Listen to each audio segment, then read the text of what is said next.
I kind of consider myself hopeless to the point that I might die in the streets, and that seemingly changed overnight. It was help, not the help I wanted at the time, generally not always, appreciative for the way help shows up, but it worked. 2014 to 2015 was the absolute worst of my addiction, and I was living in Post Alley behind Pike Place Market in downtown Seattle. From the moment I would get up in the morning, and typically the, physical dependence of opioid withdrawal was setting in, and I would basically do what it took to survive out there, which was at times, if I had a couple dollars in my pocket, being able to get the drugs that I was using so that I could feel better. And then after that, most of my days consisted of engaging in low-level property thefts and other, felonious behavior, trying to just keep like an even keel on my substance use and not trying to settle into withdrawal. And so, gradually that last year and a half that I was out there, is the only priority in my life was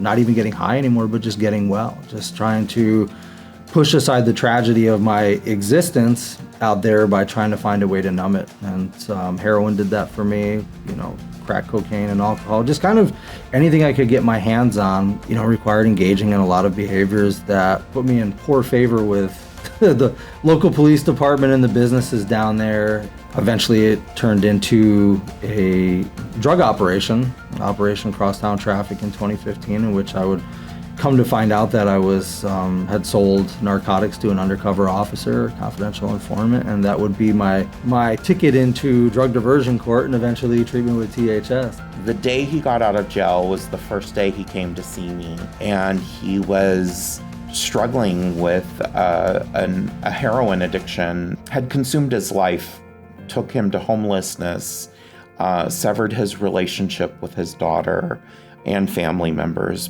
both close and extended. He had a trail of legal issues kind of following him. He started the program and he hit the ground running. Let me do some self-inquiry and capitalizing on the strengths and things that I had that I wasn't aware of, which I needed pointed out to me so that I could navigate the terrain that was very foreign to me of being in recovery, living life on life's terms without drugs and alcohol. And Philip was instrumental in that. He was hungry.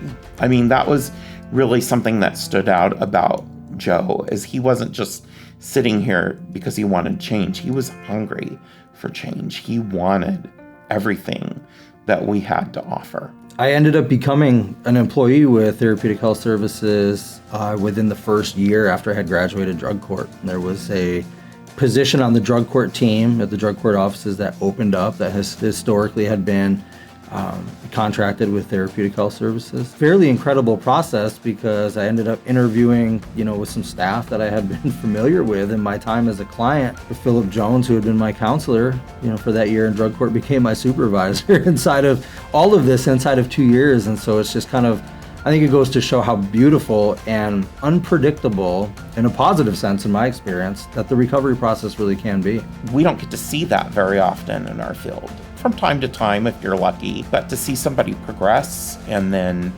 advance through employment and develop both as a support person.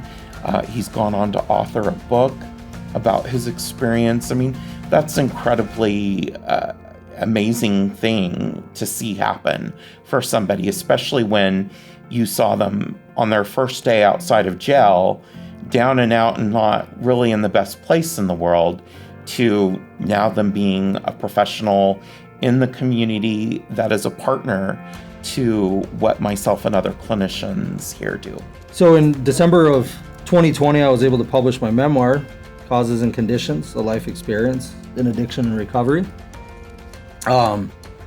This book details, in great detail, my experiences from my childhood through to kind of just to today. It actually wraps up with life in the pandemic, the overdose crisis, kind of some of the challenges we face in our communities, and my perspective on that. A lot of my, we call like running and gunning and, getting into trouble, drug use, some small successes here and there, relationships, predictors of, some of the things that what I felt like would drive my substance use disorder for years to come from my childhood. And then it really explores a lot of the ways that I came into contact with the criminal legal system, the intersection of that with behavioral health in Seattle, King County, talk in depth about my experience at drug diversion court and just kind of some hope that I have for the way that we as a society interact with people who use drugs. I think that if people are ready to make changes, if they're really in that place where I need to stop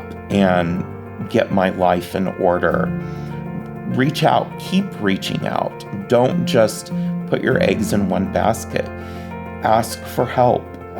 Don't be afraid to be vulnerable, because that's what it takes to make change.